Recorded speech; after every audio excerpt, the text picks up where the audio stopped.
The dojo was quiet, a sacred space where the only sounds were the soft rustle of uniforms and the sharp exhalations of breath. For Marcus the giant, Thorne, it was the only place he truly felt at peace. At 6'4" and 230 pounds of lean, sculpted muscle, he cut an imposing figure. But within these four walls, he moved with a grace that belied his size. He had dedicated 20 years of his life to the martial arts, the last 12 to Brazilian Jiu-Jitsu and Muay Thai. Tonight, he was putting the final touches on his preparation for a regional championship, a title he felt was his destiny. His black belt, frayed and faded, was tied tightly around his waist, a testament to the thousands of hours of sweat and discipline. His instructor, Master Kenji, a small, wiry man in his 60s, watched from the corner. He saw not just Marcus's physical prowess, but the quiet fire in his eyes. He saw a lion, confident in his own domain. After the grueling session, Marcus stepped out into the cool night air, the adrenaline still humming in his veins. The city lights of downtown clashed with the serene afterglow of his workout. He was walking toward his car, replaying a particularly smooth transition from guard to mount in his mind, when he saw the commotion. A small crowd had gathered near the entrance of an upmarket hotel, their attention fixed on a heated argument. A man, well-dressed but disheveled, was shouting at a member of the Royal Guard, the ceremonial unit of the local monarchy, resplendent in their traditional crimson and gold uniform. The guard, a young man named Leo, stood stoically, and his expression neutral as he politely but firmly asked the man to move along. Marcus stopped, his fighter's instinct assessing the situation. The angry man was getting more aggressive, jabbing a finger into the guard's chest plate. The guard didn't flinch, but Marcus could see the subtle tension in his shoulders. To Marcus, this was a simple equation: a bully, a victim, and a solution. He was the solution. He didn't see a highly trained royal protector. He saw a man in an outdated costume, a ceremonial prop, someone who was clearly out of his depth. The thought was a fleeting, arrogant whisper in the back of his mind, drowned out by the roaring call to action. He was a black belt. He was a fighter. This was his moment. He strode forward, his presence parting the small crowd. "Hey!" he boomed, his voice echoing off the marble facade of the hotel. "Leave him alone!" The angry man turned, surprised by the new threat. He was a stocky man, but he shrank back as Marcus approached. Seeing the opening, Marcus placed himself between the man and the guard, his back now to Leo. "Why don't you pick on someone your own size?" Marcus said, his voice dropping to a low, menacing tone. The man, his bravado completely evaporated, muttered a curse and melted back into the city night. Marcus turned, a triumphant smile playing on his lips, expecting gratitude. "You all right, man? Some people have no respect." Leo, the guard, regarded him with calm, unblinking eyes.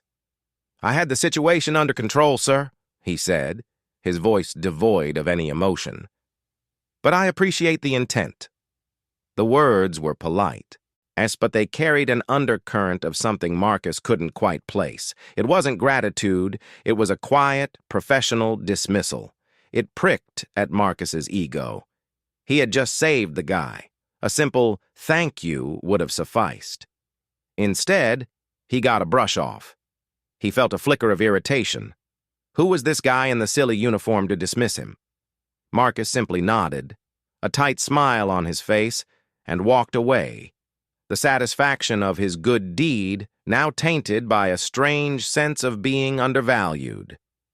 He slid into his car, the leather seat creaking under his weight, and dismissed the incident from his mind. He had a championship to win. He didn't have time to think about stiff, ungrateful guards in fancy dress. The night of the championship arrived. The arena was a cauldron of noise and light. Marcus was in his element. Yes, he dominated his first two opponents, his Muay Thai devastating and his Jiu-Jitsu suffocating.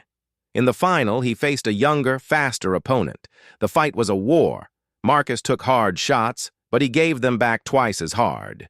In the third round, he saw his opening, a sliver of an opportunity. He shot for a double-leg takedown, driving through his opponent, and secured a modified north-south choke. The referee had to peel his opponent's unconscious body off him. The crowd erupted. He was the champion. The feeling was euphoric, a validation of every drop of sweat, every sacrifice. Later that night, at the celebration in a packed sports bar, he was the king. Friends, training partners, and strangers all wanted a piece of him. He retold his winning moves 100 times, each time the details growing a little more heroic. The story of the encounter with the royal guard came up. He told it as a funny anecdote, a tale of how he, a real fighter, had to step in to help a clueless guard. "I'm telling you," Marcus laughed, taking a long pull from his beer bottle. "The guy was just standing there taking abuse. If I hadn't shown up, who knows what would have happened, and he just looked at me like I was a piece of gum on his shoe. No thank you, nothing. Just, I had it under control." Right, in his little costume. His friends laughed with him, slapping him on the back. "That's our Marcus," one of them said. "Always saving the day." The laughter washed over him, solidifying his version of events in his mind. He was the hero. The guard was a stiff. The world made sense. He was a black belt, a champion, a man of action. He went to sleep that night, and the championship belt on his dresser, his body aching with the sweet pain of victory, completely unaware that his simple, ordered world was about to be violently upended. 2 weeks later, the euphoria of the championship had settled into a comfortable hum of satisfaction. Life was good. Training was good. He was riding a wave of local fame, people in the martial arts community stopping him to offer congratulations. He was walking back from a late lunch, a protein bar in his hand, still replaying a particularly good role from that morning's session. He was crossing a quiet street in a more historic part of the city, near the royal grounds, when he heard the roar of an engine. It wasn't just a loud car, it was a guttural, mechanical scream. He looked up to see a black armored SUV barreling down the street, weaving erratically. It was going far too fast for this area. His eyes then caught a flash of red and gold. A royal guard on foot was sprinting after the vehicle. It was the same guard, Leo. Marcus froze for a split second, a jolt of recognition hitting him. The guard was gaining on the SUV, his movements incredibly fast, his focus absolute. As Marcus watched, the SUV swerved, its tires screeching, and mounted the curb, heading straight for an elderly woman struggling with a shopping cart. She was frozen in the middle of the sidewalk, her eyes wide with terror. Time seemed to slow down. Marcus saw the woman, he saw the speeding vehicle. His fighter's brain kicked in, calculating distances, trajectories. He was too far away. He couldn't get there in time. He was just a spectator. Then, Leo moved. It wasn't a sprint anymore. It was something else entirely. He closed the gap in a blur of motion that defied logic. He didn't try to pull the woman out of the way. Instead, he placed himself between her and the SUV. He dropped his center of gravity, his body coiling like a spring, and as the massive vehicle bore down on them, he met it. He slammed his shoulder and both hands into the front grille. The sound was horrific, a crunch of metal, a sickening thud of flesh against 2 tons of steel. But the SUV didn't just knock him aside. It stopped. Not instantly, but it lurched, its front end crumpling as if it had hit an immovable pole. The force of the impact shattered the pavement under Leo's feet, his boots digging deep grooves into the concrete. The vehicle's rear end fishtailed and then slammed to a halt, its engine screaming in protest before dying. And the silence that followed was more terrifying than the noise. The woman was on the ground, having fallen, but she was alive, scrambling back in shock, and Leo was still standing.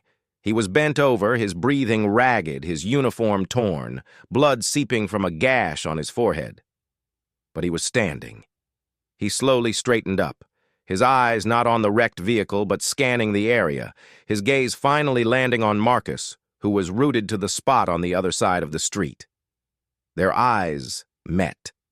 And in that moment, everything Marcus believed about himself, about his own strength, about the world, shattered. He saw in Leo's eyes not triumph, but a grim, terrifying focus. He saw a man who had just done the impossible. He saw what real, lethal capability looked like. The black belt around Marcus's waist suddenly felt like a child's toy. And his championship, his victories, his entire identity as a fighter crumbled into dust. He wasn't a lion. He was a house cat, staring at a real predator through the window. In the days and weeks that followed, Marcus couldn't get the image out of his head. The guard stopping a speeding SUV with his body. It played on a loop in his mind, a constant, humbling rebuke. He tried to tell himself it was adrenaline, a miracle, a trick of the light, but he knew, deep down, what he had seen was training. It was a level of physical and mental conditioning so far beyond his own that they weren't even playing the same sport. He went back to the dojo, but it felt different. The sparring felt like play fighting. The techniques he had mastered felt hollow. His instructor, Master Kenji, noticed the change immediately. Marcus was listless, unfocused. His legendary fire dimmed to a flicker. One evening, after a particularly poor session, Master Kenji asked him to stay. They sat in the quiet dojo, the only light coming from a single paper lantern. "Tell me what troubles you, Marcus," the old man said softly. Marcus, for the first time, felt the need to unburden himself. He told Master Kenji everything. The incident with the angry man, his own arrogance, and then, in vivid detail, what he had witnessed the guard do. He spoke of the impossible impact, the shattered pavement, the look in the guard's eyes. "I thought I was a fighter," Marcus concluded, his voice thick with shame. "But what I saw, that wasn't fighting. That was something else. I'm not even on the same level. My black belt? It feels like a lie." Master Kenji listened without interrupting. When Marcus finished, the old master was quiet for a long moment. Then he spoke, his voice calm and wise. "You have seen a glimpse beyond the veil, Marcus. What you witnessed is not a different kind of fighting. It is the fruit of a different kind of purpose. You train to win trophies, to feel powerful, to conquer. It is a worthy path, but it is a path of the self. That man, he trains for one reason only, to protect. His body is not a weapon for his own glory. It is a shield for others. That purpose, it unlocks something. It removes the limits of the ego. You saw his body, but you did not see his spirit. It was his spirit that stopped that truck. His training is simply the vessel for it." The master's words were a balm and a revelation. Marcus realized he hadn't just witnessed a feat of physical strength. He had witnessed a feat of spiritual dedication. But he had been so focused on the external, the uniform, the ceremony, that he had completely missed the internal. He had dismissed the guard as a symbol, not recognizing the substance. A new fire began to kindle in Marcus's chest, but it was a different kind of fire. It wasn't the hot, raging flame of competition. It was a quieter, more determined flame. The flame of a student who had just realized how much he didn't know. He looked at Master Kenji, a new question forming on his lips. It wasn't about how to win another title. It was a much simpler, much more profound question.